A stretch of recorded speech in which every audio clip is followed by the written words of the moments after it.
বন্ধুরা, আজকে আমার ভিডিওর বিষয়বস্তু হলো রঙ্গন গাছের পরিচর্যা। গ্রীষ্মকালীন আরো একটি জনপ্রিয় ফুল হলো রঙ্গন। এই রঙ্গন গাছ বিভিন্ন ভ্যারাইটির আর বিভিন্ন কালারের হয়ে থাকে। কিছু কিছু গাছ একটু বেশি লম্বা হয় আর কিছু কিছু গাছ বুশি টাইপের হয়। যে কোনো প্রজাতির রঙ্গন গাছ হোক না কেন, এই সময় কিন্তু রঙ্গন গাছের বিশেষ কিছু পরিচর্যা আমাদের করতে হবে। বিশেষ করে যে সমস্ত গাছ টবে আছে, তোমাদের বাগানে জমিতে যদি রঙ্গন গাছ লাগানো থাকে তাহলে সেই গাছের খুব একটা পরিচর্যা না করলেও হবে, কিন্তু টবের গাছে বেশ কিছু পরিচর্যা আমাদের করতে হবে। তবেই কিন্তু আমরা আমাদের রঙ্গন গাছে পুরো গ্রীষ্মকাল ভরে ফুল পেতে পারবো। যদি তোমাদের বাগানে রঙ্গন গাছ থেকে থাকে অথবা যদি তোমরা এই সময় নার্সারি থেকে নতুন গাছ কিনে এনে প্রতিস্থাপন করতে চাও, তাহলে আজকের এই ভিডিওটা সম্পূর্ণ তোমাদের জন্য। তাই বলছি বন্ধুরা, স্কিপ করে একদম দেখো না। স্কিপ করলে কিন্তু তোমরা অনেক কিছু মিস করে যাবে।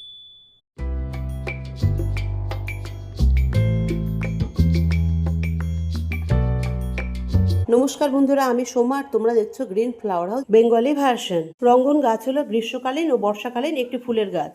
শীতকালে সম্পূর্ণ ডরমেন্সিতে থাকে, সেই সময় কিন্তু খুব বেশি ফুল আমরা এই গাছে দেখতে পাই না। তোমরা দেখতেই পাচ্ছ, ডরমেন্সির পর আমি রিপোর্টিং করে দিয়েছিলাম। রিপোর্টিং করার পর এই অবস্থায় আমার গাছ আছে। নতুন নতুন পাতা ছেড়েছে, আবার কিছু কিছু পাতা ক্লোরোসিসও হয়ে যাচ্ছে। এই গাছ ডরমেন্সিতে থাকাকালীন এর পাতা সম্পূর্ণ ঝরে পড়ে যায়, অনেক ব্রাঞ্চ ডাইব্যাক হয়ে শুকিয়ে যায়, ফুল একেবারে হয় না বললেই চলে, গাছের বৃদ্ধি বন্ধ হয়ে যায়। কিন্তু গ্রীষ্মকাল আসতে এই গাছ আবার সতেজ হয়ে যায়, নতুন নতুন পাতা বেরোতে শুরু করে, নতুন নতুন ব্রাঞ্চ বেরোতে শুরু করে। ঠিক সেই সময় কিন্তু নতুন পাতা খাওয়ার জন্য মাইটস, থিপস, মিলিবাগ চলে আসে।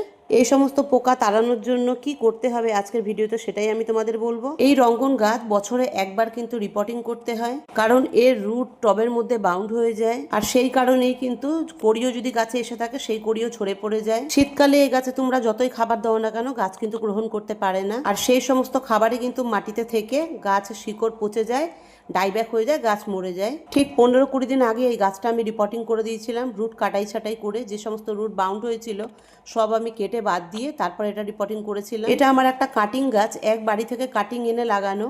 তারপর আমি এটা গ্রাফটিং করেছি। গ্রাফটিং দেখো, ঠিক 4টে ব্রাঞ্চে আমি গ্রাফটিং করেছিলাম। 2টো সাকসেস হয়েছে আর 2টো হতে পারেনি, কারণ বিড়াল এসে গাছের উপর লাফিয়ে পড়ে। তোমরা সবাই জানো, গ্রাফটিং গাছ যদি নাড়াচাড়া পড়ে তাহলে কিন্তু সেই গ্রাফটিং সাকসেস হয় না। দেখতেই পাচ্ছ কাটিং গাছ কত বড় হয়েছে আর কত ভালো বুশি হয়েছে। বছরে একবার যখন এই গাছের রুট কাটাই ছাটাই করে তোমরা এই গাছে হার্ড প্রুনিং করে দেবে, সেই ব্রাঞ্চগুলো কিন্তু তোমরা লাগিয়ে আবার নতুন চারা করে নিতে পারো। আমার কাছে অনেক রকমের গাছ আছে, তার জন্য কিন্তু আমি এর চারা তৈরি করিনি। শুধু তোমাদের পরিচর্যা দেখাবো বলে এই একটা আর একটা আমার দোকানে আছে, এই 2টো গাছ আমার কাছে আছে। ঠিক এই সময় আমাদের বাগানে যত রঙ্গন গাছ আছে সব রঙ্গন গাছে কিন্তু খাবার দিয়ে দিতে হবে, কারণ গ্রীষ্মকালে কিন্তু এই গাছে খাবার প্রদান করতে হয়। এর ফলে এই গাছে পুরো বর্ষাকাল, পুরো গরমকাল কিন্তু অনেক বেশি পরিমাণে ফুল দেখতে পাওয়া যায়। এই গাছটা আমি গোবর সার আর মাইক্রোরাইজার দিয়ে রিপোর্টিং করেছিলাম। তোমাদের সবাইকে আমি বলেছি মাইক্রোরাইজার দিতে হলে কিন্তু গাছে অন্য কোনো খাবার দেওয়া চলবে না। রিপোর্টিং করার ঠিক 15-20 দিন পর আজকে আমি এই গাছটায় খাবার প্রদান করব। তোমাদের বাগানে যদি অনেক পুরনো রঙ্গন গাছ থেকে থাকে তাহলে কিন্তু তাকে হার্ড প্রুনিং করে দিতে হবে, আর যদি নতুন গাছ কিংবা 1 বছরের গাছ থাকে তাকে কিন্তু সেমি হার্ড প্রুনিং করতে হবে। এই সময় চাইলে কিন্তু তোমাদের মতন করে তোমরা গাছকে শেপ দিতে পারো। এই রুট কাটাই ছাইটাই, রিপোর্টিং আর হার্ড প্রুনিং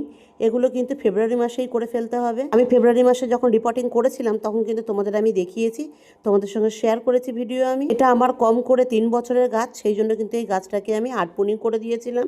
এখন দেখতেই পাচ্ছ কত ব্রাঞ্চ বেরিয়েছে আর কত সুন্দর পাতা বেরিয়ে গেছে। এই গাছ রিপোর্টিং করতে তোমরা যত দেরি করবে তত দেরিতেই কিন্তু তোমরা এই গাছে ফুল দেখতে পাবে। তাই বন্ধুরা চেষ্টা করবে যত তাড়াতাড়ি পারো তত তাড়াতাড়ি এই গাছের রিপোর্টিং করে দেবে আর হার্ড প্রুনিং করে দেবে। তোমরা যদি জানুয়ারি মাসে কিংবা ফেব্রুয়ারি মাসে রঙ্গন গাছ নতুন নার্সারি থেকে কিনে এনে প্রতিস্থাপন করে দাও, তাহলে সেই গাছের তোমাদের এখন রিপোর্টিং করার কোনো প্রয়োজন নেই বা প্রুনিং করারও কোনো প্রয়োজন নেই। শুধু খাবার প্রয়োগ করবে। কি খাবার প্রয়োগ করবে সেটা আজকে আমি দেখিয়ে দিচ্ছি। কোন গাছ রিপোর্টিং করতে হবে সেটাও আমি এই ভিডিওতে আজকে তোমাদের দেখিয়েও দেবো, বলেও দেবো। বন্ধুরা, খাবার প্রয়োগ করার আগে কিছু কাজ আমাদের করে নিতে হবে। সেটা হলো কোনো কিছু সাহায্যে টবের ওপরের মাটি একটু খসে দিতে হবে। আর শুধু খাবার প্রয়োগ করার সময় নয়, প্রতি সপ্তাহে কিন্তু যে কোনো গাছের টবের ওপরের মাটি একটু খসে দিতে হবে।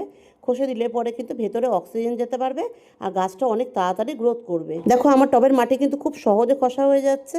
এই মাটি কিন্তু খুব ঝুরঝুরে। যখন তোমরা মাটি খসবে তখন যদি দেখো টবের ওপরের মাটিতে শুধু শিকড় আছে, মাটি নেই, তখন তোমরা বুঝে যাবে যে এই গাছে কিন্তু রুট বাউন্ড হয়ে গেছে। তখন কিন্তু এই গাছের রিপোর্টিং করতেই হবে। আমি যেহেতু 15-20 দিন আগে রিপোর্টিং করে ফেলেছিলাম, সেই জন্য কিন্তু ওপরে মাটিতে এখনো পর্যন্ত রুট বাউন্ড হতে পারেনি। বন্ধুরা, খাবার প্রয়োগ করার আগে ওপরের কিছুটা মাটি কিন্তু আমি অন্য পটের মধ্যে বের করে নিলাম, কারণ ওপরে ওপরে যদি আমি খাবারটা দিতাম, জল দেওয়ার সময় কিন্তু সেই খাবার ভেসে নিচে বেরিয়ে যেত। তাই তোমরা গাছে যখন খাবার প্রয়োগ করবে তখন ওপরে মাটিটা একটু বের করে নেবে। এখন আমি দেখাবো কি খাবার দেবো। এটা কিন্তু খুব জরুরি টিপস বন্ধুরা, এটা কিন্তু তোমরা একদম স্কিপ করবে না। মিক্স ফার্টিলাইজারটা বানানোর জন্য যে সমস্ত সার আমি প্রয়োগ করেছি সেগুলো কিন্তু আমার ডেসক্রিপশন বক্সে লিংক আছে, তোমরা চাইলে এখান থেকে পারচেস করতে। এই খাবারটা সম্পূর্ণ অর্গানিক, এর মধ্যে কোনো কেমিক্যাল খাবার নেই। আমি 8 থেকে 10 রকম সার মিক্স করে একটু একটু করে জল ছিটিয়ে 15 থেকে 20 দিন অবধি এই খাবারটা ডিকম্পোস্ট করে তৈরি করে নিয়েছি। সেই খাবারটাই কিন্তু এই গাছে দিয়ে দিতে হবে। আমি এখানে 2 থেকে 3 মুঠো দিয়ে দেবো। আমি এর আগের ভিডিওতে তোমাদের বলেছি তোমরা কিন্তু বছরে 2 বার খাবার বানাও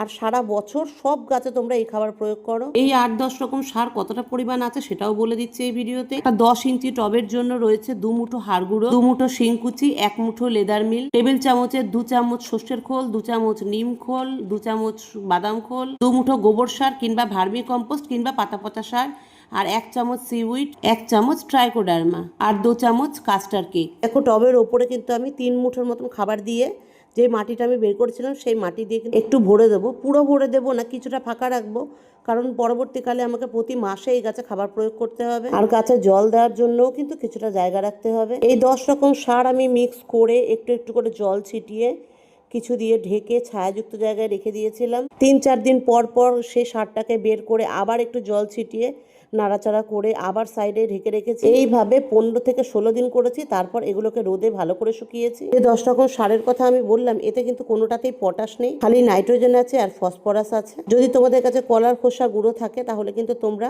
এই সারগুলোর সঙ্গে মিক্স করে ডিকম্পোস্ট করে নিতে পারো। আমার কাছে নেই, তাই আমি কিন্তু রাসায়নিক পটাশ ইউজ করব। বাজারে অর্গানিক পটাশও কিনতে পাওয়া যায়, আমার কাছে নেই বলে আমি রাসায়নিক দিচ্ছি। দেখো এই লাল পটাশ কিন্তু আমি 1 চামচ দিয়ে দিলাম। তোমরা চাইলে এই লাল পটাশটা জলে গুলেও দিতে পারো। এবার উপরে যে খাবারটা দিলাম সেই খাবারটা আমি হালকা করে মাটির সঙ্গে মিশিয়ে দেবো। এই গাছে একটা রোগ কিন্তু প্রচুর পরিমাণে হয়, যেটা হলো ক্লোরোসিস। এই পাতাগুলো দেখো কি সুন্দর আছে, কিন্তু এখানে দেখো এই ব্রাঞ্চটায় কিন্তু 2-3টে পাতা ক্লোরোসিস হয়ে গেছে, কিরকম একটা হলদে হলদে ফ্যাকাশে ফ্যাকাশে হয়ে গেছে। যাতে ক্লোরোসিস না হয় নতুন পাতায়, তার জন্য কিন্তু এতে মাইক্রোনিউট্রিয়েন্ট ইউজ করতে হবে। আমার কাছে রেক্সোলিন আছে, তাই আমি রেক্সোলিন নিয়ে নিচ্ছি 1/2 চামচের মতো। এটা কিন্তু আইসক্রিমের চামচের মতন ছোট চামচ, টেবিল চামচের বড় চামচ নয়। পুরো ওয়ার্ল্ডে যদি কোনো ভালো মাইক্রোনিউট্রিয়েন্ট থাকে সেটা হলো রেক্সোলিন। যদি তোমাদের কাছে না থাকে তাহলে তোমরা এগ্রোবিন ম্যাক্স কিংবা সিউইড বা হিউমিক অ্যাসিড ইউজ করতে পারো। যেহেতু আমার কাছে রেক্সোলিন আছে তাই আমি রেক্সোলিনটাই ব্যবহার করলাম। এটা কিন্তু খুব সামান্য লাগে, বেশি লাগে না। স্প্রে করতে হলে কিন্তু পার লিটার জলে মাত্র 1/2 গ্রাম দিতে হয়। এবারে এই সয়েলে কিন্তু আমি আর একটা খাবার প্রয়োগ করব, সেটা হলো চায়ের পাতা। এটা আমার ইউজ করা চায়ের পাতা। আমি রোজ চা খাওয়ার পর এই চায়ের পাতা ভালো করে ধুয়ে রোদে শুকিয়ে রেখে দিয়েছিলাম। এই চা পাতা আমি 2 মুঠোর মতন দিয়ে দিলাম, কারণ অর্গানিক খাবার যদি তোমাদের একটু বেশিও হয়ে যায় দেওয়া, তাতে কিন্তু গাছে কোনো ক্ষতি হয় না। আর তোমাদের কাছে যদি ব্যবহার করা চায়ের পাতা না থাকে তাহলে তোমরা নতুন চা পাতায় কিন্তু 2 চামচ দিয়ে দেবে এতে। ব্যাস, এরপর কিন্তু এতে আমি আর কোনো খাবার প্রয়োগ করব না। যা যা তোমাদের সামনে খাবার দিলাম এই সব সারই কিন্তু আমি 15 দিন পর পর গাছে প্রয়োগ করব। যদি এইভাবেই তোমরা সার প্রয়োগ করতে থাকো, দেখবে তোমাদের গাছে প্রচুর পরিমাণে তোমরা এই গ্রীষ্মকাল বর্ষাকাল ফুল দেখতে পাবে। এবারে এই গাছটায় সার প্রয়োগ করার পর ভরপুর মাত্রায় জল দিতে হবে। তার আগে আরেকটা কাজ করতে হবে, যেহেতু গাছের পাতায় ক্লোরোসিস হয়েছে সেই কারণে কিন্তু আমি মাইক্রোনিউট্রিয়েন্ট গাছে স্প্রেও করে দেবো। আমার স্প্রে বোতলটা নষ্ট হয়ে যাওয়ার কারণে এখানে আমার একটা কলিংয়ের স্প্রে বোতল ছিল, সেই কলিং স্প্রে বোতলটা আমি ভালো করে ধুয়ে পরিষ্কার করে রেখে দিয়েছিলাম। তাতেই আমি 1/2 চামচের মতন দিয়ে দিলাম হাইপা কোম্পানির রেক্সোলিন। দেবার পর কিন্তু ভালো করে এই জলের সাথে মিশিয়ে নিতে হবে বেশ কিছুক্ষণ। বারবারই বলছি তোমরা কিন্তু রেক্সোলিন অ্যাভেলেবেল রাখার চেষ্টা করবে, এটা কিন্তু খুবই খুবই ভালো একটা মাইক্রোনিউট্রিয়েন্ট। এবার যেই গাছটা আমি সার প্রয়োগ করলাম সেই গাছে পাতায় আমি ভালো করে স্প্রে করে দেবো, ব্রাঞ্চে আমি ভালো করে স্প্রে করে দেবো। এবার বলবো এই নতুন নতুন পাতার মধ্যে যে পোকাগুলো হয় সেই পোকাগুলো কিভাবে তাড়াতে পারবো। এই পোকা তাড়ানোর 2টো পদ্ধতি আছে। প্রথম পদ্ধতি তো কাকা 1 গ্রাম পার লিটার জলে মিশিয়ে স্প্রে করতে হবে পাতার নিচে, বা উপরেও স্প্রে করবে নিচেও স্প্রে করবে, নিচেই কিন্তু পোকা বেশি থাকে। আর 2 রকম পদ্ধতি হলো, এই গাছে যদি ঠান্ডা জল স্প্রে করা যায় পাতার নিচে ওপরে, তাহলে কিন্তু মাইট থ্রিপস থাকতে পারে না। মাইটস আর থ্রিপসের শত্রু কিন্তু জল, তাই ঠান্ডা জল বলতে ফ্রিজের ঠান্ডা জল যদি তোমরা গাছে স্প্রে করতে পারো তাহলে কিন্তু কখনোই মাইট থ্রিপস। সব রকম সার আমার দেওয়া কমপ্লিট হয়ে গেছে। এবার এই গাছে ভরপুর মাত্রায় জল দেবো, এতটাই জল দেবো যে পটের নিচ থেকে যেন জল ভেসে বেরিয়ে যায়। এবার বলবো এই গাছে ফাঙ্গিসাইড দেওয়ার প্রয়োজন আছে কি। বন্ধুরা সব গাছেই ফাঙ্গিসাইডের প্রয়োজন আছে, কারণ আমরা জল মেপে দিতে পারি না, কোনো সময় জল বেশি হয় কোনো সময় জল কম হয়। সেই কারণে মাটিতে কিছু কিছু সময় ফাঙ্গাসও ধরে যায়, তার জন্য ফাঙ্গিসাইডের প্রয়োজন পড়ে। পার লিটার জলে ট্রাইকোডার্মা ভিরিডি 1.5 গ্রাম মিলিয়ে গাছের গোড়ায় দিয়ে দেবে, আর পাতায় আর ব্রাঞ্চেও কিন্তু স্প্রে করে দেবে। এটা মাসে একবার ইউজ করতে পারো। যদি তোমাদের কাছে ট্রাইকোডার্মা ভিরিডি না থাকে তাহলে তোমরা সাব ফাঙ্গিসাইডও দিতে পারো। আবারও বলছি বন্ধুরা, যে সমস্ত সার আমি এই আমার রঙ্গন গাছে প্রয়োগ করেছি সেই সব সারের লিঙ্ক আমার ডেসক্রিপশন বক্সে দেওয়া আছে, তোমরা চাইলে ওখান থেকে পারচেস করতে পারো। আর একটা ইনফরমেশন দিতে হয়তো আমি তোমাদের ভুলেই গেছি, তার জন্য এখন বলে দিচ্ছি। মাইক্রোনিউট্রিয়েন্ট কিন্তু 15 দিনে একদিন গাছে স্প্রেও করতে হবে, গোড়াতেও দিতে হবে। পাতা কখন ক্লোরোসিস হচ্ছে, কখন হলুদ হয়ে যাচ্ছে সেই অপেক্ষায় তোমরা থাকবে না। ঠিক এই একইভাবে কিন্তু সপ্তাহে একদিন ইনসেকটিসাইড গাছে স্প্রে করে দিতে হবে। কখন পোকা আসছে সেই অপেক্ষা করবে না তোমরা। তবে ভিডিওটা অনেক বড় হয়ে গেল বন্ধুরা, আর বেশি কিছু তোমাদের আমি বলবো না আজ। আমার ভিডিও কেমন লাগলো তোমরা কমেন্ট বক্সে অবশ্যই জানাবে, আর লাইক শেয়ার সাবস্ক্রাইব করতে কিন্তু ভুলবে না। রাখছি বন্ধুরা, বাই বাই।